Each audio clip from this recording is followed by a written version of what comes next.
Every Saturday morning, Andrew Baxter stopped by the same Starbucks on his way to a plumbing supply warehouse outside Sacramento. He told himself it was for the coffee, but really it was for the routine. The place smelled like espresso and cinnamon, and the same jazz playlist drifted through the speakers every weekend. It felt calm before another week of crawling under sinks and replacing water heaters. Andrew liked predictable things.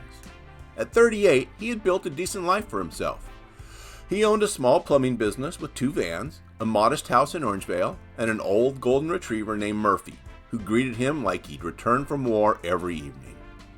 He worked hard, paid his bills, and rarely complained. But he lived quietly. Most mornings he sat alone at the same corner near the window, drinking black coffee while scrolling through baseball scores or reading news headlines. He wasn't unhappy exactly, just settled. That Saturday started like every other one until the barista called out, "AB?" Andrew stood automatically and reached for a drink sitting on the counter. At the exact same moment, another hand reached for it too. "Oh," a woman said, laughing softly, "I think one of us has the wrong AB." Andrew looked up and immediately forgot what he'd been about to say. She was beautiful in a way that didn't seem intentional. Dark hair pulled into a loose ponytail, gold hoop earrings, warm brown eyes lined with just enough makeup to make them striking. She wore jeans, white sneakers, and a green jacket over a black blouse, like someone who could walk into a business meeting or a backyard barbecue and fit perfectly into either one. The barista looked back and forth between them. "Wait, are you both AB?" The woman grinned. "Looks like it." Andrew held up his receipt. "Andrew Baxter." She laughed again and showed hers. "Alejandra Benitez."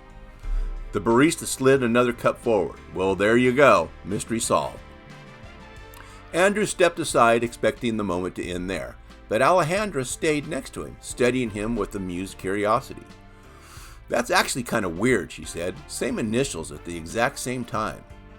"Yeah," Andrew replied. "Statistically, that's probably rare." "You sound like you've thought about the statistics."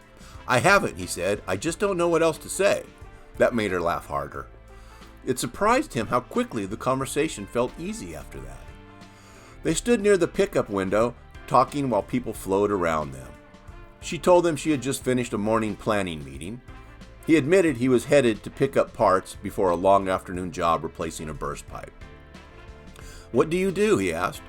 "I'm the executive director of a nonprofit." Andrew nodded slowly like he understood what that meant. She noticed immediately.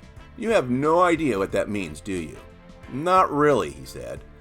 Her smile widened. "I organize fundraising events, mostly community stuff." "What kind of events?" he asked. "You're gonna laugh." "I probably won't." "We raise money through cornhole tournaments," she said. Andrew blinked. "Seriously?" "Very seriously," she said. "You'd be amazed how competitive middle-aged men become over beanbags." He laughed despite himself. "Honestly, that sounds more fun than most charity events." "That's because most charity events are terrible," she said. They talked for nearly 20 minutes, longer than strangers usually talk in coffee shops. Andrew found himself noticing small things. The way she touched her necklace when she listened. The slight accent woven softly into certain words. The confidence she carried without seeming arrogant. And the more she spoke, the more aware he became of himself. His faded work jacket, his rough hands, the tiny burn mark near the cuff from soldering pipe the week before. Executive director, he thought.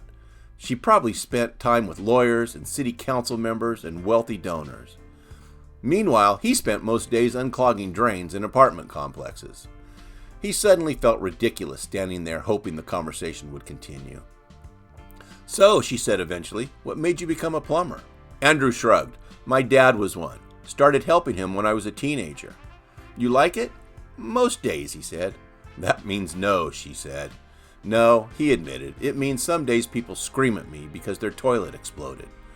Alejandra laughed again, and Andrew realized he wanted to keep hearing that sound.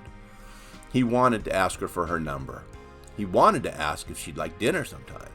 But every time he imagined saying it, another voice interrupted and told him, "She's out of your league."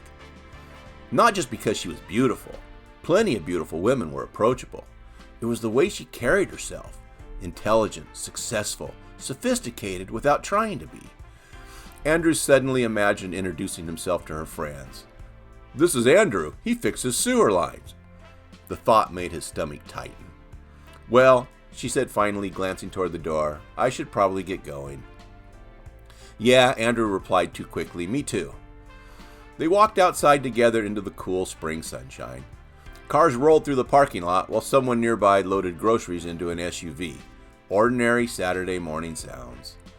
This was the moment, Andrew thought. Ask her. Just ask. Instead, he shoved his hands in his pockets and said, "It was nice meeting you." Alejandra stopped walking. She looked at him with an expression halfway between amusement and disbelief. "What?" he asked. "I thought for sure you'd ask me out," she said. Andrew stared at her. She continued, smiling. "But since you didn't, I'll ask if you'd like to have dinner tonight." For one full second, his brain stopped functioning. Then he managed, Yeah, I'd like that." "Good," she pulled her phone from her purse, "because I was beginning to think I completely misread this conversation." "You definitely didn't." She handed him her phone. "Put your number in." His hands actually shook slightly while typing. She noticed. "That nervous, huh?" "You have no idea." Her expression softened for just a moment, enough for him to see kindness beneath the teasing confidence. "Andrew," she said quietly, "I asked you out." That made him laugh. Fair point. They agreed to meet at a Mexican restaurant downtown at 7. The entire drive to the plumbing warehouse, Andrew kept replaying the conversation in his head like he was afraid it hadn't happened. By 6:30 that evening, he had changed shirts 4 times. Murphy watched from the living room couch with visible concern. "You're not helping," Andrew muttered to the dog. The restaurant glowed warmly with hanging lights and live acoustic guitar music drifting from the patio. Andrew arrived 10 minutes early and spent 9 of them convincing himself she might not show up. Then she walked through the door. She wore a dark red dress and silver earrings, and Andrew forgot every sentence he'd planned. Alejandra smiled when she saw him. "There you are, A.B." Dinner stretched into 3 hours. They talked about family, terrible jobs they'd had in college, favorite movies, places they wanted to visit. Alejandra grew up in a large Mexican-American family in Fresno, surrounded by cousins, music, and loud holiday parties. Andrew admitted his own family was much quieter. "My mother communicates mostly through casserole dishes," he said. "That's adorable," she replied. "No, it's terrifying. You know you're in trouble when she shows up with lasagna." Alejandra nearly choked laughing. The more they talked, the less intimidated he felt. She told him about her nonprofit and the stress of keeping funding alive year after year. She confessed she constantly worried about failing the people who depended on her programs. "You know what's funny?" she said, stirring her margarita. "People hear executive director and think I have everything together." "You seem like you do," he said. "I absolutely do not." Andrew smiled. "That actually makes me feel better." "Why?" she asked. "Because I figured someone like you probably dates surgeons or CEOs or something." She stared at him. "Someone like me?" He immediately regretted saying it. Alejandra leaned back in her chair. "Andrew, do you know what I liked about you this morning?" "What?" he asked. "You seemed real." He looked down awkwardly. "I mean it," she continued. "Most men I meet spend 10 minutes trying to impress me. You talked about burst pipes and baseball scores." "Sorry about that," he said. I loved it. Her glaze held his steadily. "And for the record," she added, "I almost didn't ask you out because I thought you weren't interested." "What? No, You kept looking away." He laughed nervously. "That's because you're beautiful." For the first time all evening, Alejandra seemed caught off guard. A faint blush touched her cheeks. "See?" Andrew said. "Now we're both uncomfortable." She smiled slowly. "Maybe a little." After dinner, they walked through downtown beneath strings of patio lights. The air smelled faintly of rain and jasmine from nearby planters. They stopped beside her car. "I had a really good time tonight," she said. "Me too," he added. Neither moved. Andrew realized suddenly that he didn't want the evening to end, not because she was beautiful, though she was, but because the date had gone so well. Being around her felt strangely peaceful. like he could exhale in a way he hadn't realized he'd been holding back for years. Alejandra stepped closer. "You're thinking too hard again," she said softly. "I do that," he said. "I noticed." Then she kissed him. It wasn't dramatic or cinematic. No fireworks, no passing orchestra swelling in the background. Just warm and gentle and real. When she pulled back, Andrew looked stunned. Alejandra laughed quietly. "You make the funniest face every time you're surprised." "I wasn't expecting that." "I know," she said. Over the next few months, they became inseparable. Andrew attended cornhole fundraisers and discovered retirees treated tournament brackets with the seriousness of an Olympic competition. Alejandra rode with him in his truck while he handled emergency service calls, eating drive-through tacos between jobs.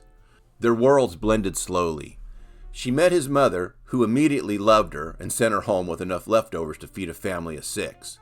He met her enormous extended family at a birthday party where music played for hours and people danced in the backyard under hanging lights. At one point, Andrew leaned toward Alejandra and whispered, "I think your aunt challenged me to a tequila contest." "She did." "I'm losing badly," he said. "That's because she's 72 and unstoppable." For the first time in years, Andrew stopped feeling like his life was happening on repeat. One evening, months later, they sat on the tailgate of his truck watching the sunset near Folsom Lake. Alejandra rested her head against his shoulder. "You know what's weird?" she said. "What?" "If the barista had called out our full names instead of initials, we probably never would have talked." Andrew nodded. "Best coincidence of my life." She tilted her head up towards him. "You know what I think?" "What?" "I think you'd eventually talk to me anyway." He laughed. "Not a chance." "I'm serious," she said. "You dramatically overestimate my confidence," he said. Alejandra smiled softly. "No," she said, "I think you underestimate what people see when they look at you." Andrew was quiet for a moment. Then he kissed her forehead gently while the sun dipped lower across the water. For once in his life, he stopped worrying about leagues and titles and whether he was enough for someone. Because beside him sat a woman who had seen everything he thought made him ordinary, and she stayed anyway.